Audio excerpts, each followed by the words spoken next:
Let's head back to the voicemail of Truth and Reason. I really do love Tommy Reese as a candidate. I remember in an interview in his only season at Bama, he said he's not trying to overhaul a scheme. His focus is what does the offense do well and how can we, referring to his staff, maximize it. And he emphasized physicality, which is what we really need back. We need our physicality back. And he also emphasized a lot of the modern day up tempo, sugar huddle concepts. It's not necessarily with the spread, but more so with the downhill running attack, which I really, really like. And I feel like it's really, really unique and creative. And I think we could use something like that. And he's also very creative, but with the old school mentality. And I feel like we need that. And I feel like he can take the Kubiak Stefanski offense to another level. And again, that's Tommy Reese, who the Browns have interviewed as an offensive coordinator. The Browns will interview Falcons tight end coach Kevin Cougar from Toledo.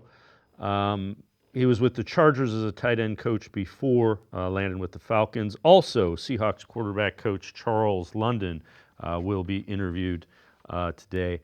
So, Jake, when you look at that, Kubiak's a guy that's on that list, Clint Kubiak potentially. Just your thoughts on the offensive coordinator. And we'll get into, I know you've done you wrote a whole article about kind of remaking Kevin Stefanski's offense. We'll get into that right after this. But thoughts on the OCs that we've heard the Browns are looking at? It's tough. It's hard to know what interviews are serious and what aren't, and if they already have their mind made up. I do think they're serious about Tommy Reese. I think that the two names that sit at the top, because I've also heard like Darrell Bevel's name is mentioned too. If it's not Reese or Kubiak, I would be kind of surprised. I think that there's a belief when the Browns let go of Drew Petzing to let him go to Arizona that they didn't do enough to retain him and do what they could to keep his way of approaching the offense around. And Petzing has had some offseason interviews here for head coaching jobs. I don't think he'll get one quite yet, but he's doing a nice job. And there's a similar feeling around the idea that they like Tommy Reese in a very similar way.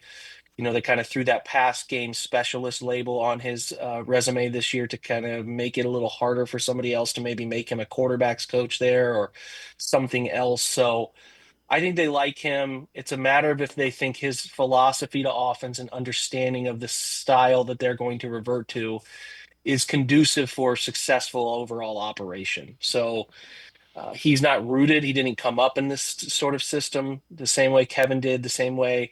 I think you will look at Bloomgren in that same mold. He didn't like arrive in that style, but that's not to say a guy can't adapt and apply some of his ways of thinking about football, through his OC days into the fold too. So, really what I'm looking for here is, I think there's a chance for Clint Kubiak to call plays somewhere still. I don't know if Kevin, I know he obviously relinquished that role to Ken Dorsey here at the end of the season, but I don't know if Kevin wants to do that again. I think he'd prefer if this is going to be his ship to float or sink, that he's the one who does it.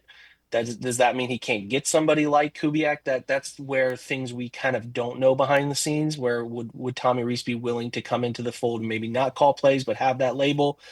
I'm not sure, but I feel like those two are at the front of the ship here, and it's just kind of a matter of like what route Kevin wants to go with responsibility and what some guys are comfortable with. But I also would really like them to hire a dedicated offensive coordinator, or sorry, quarterbacks coach. They have not done that in a while. Somebody who's not even a coordinator, he's just the quarterback coach. I would really prefer to have somebody specifically hyper focused on that room. So.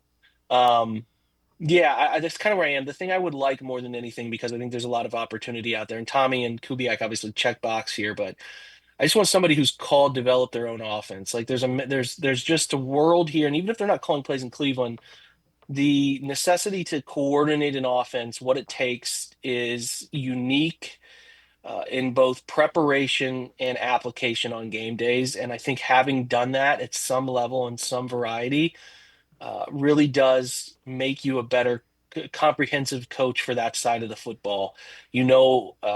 Really down to the detail what all 11 guys are doing, what they're thinking, how it all comes together.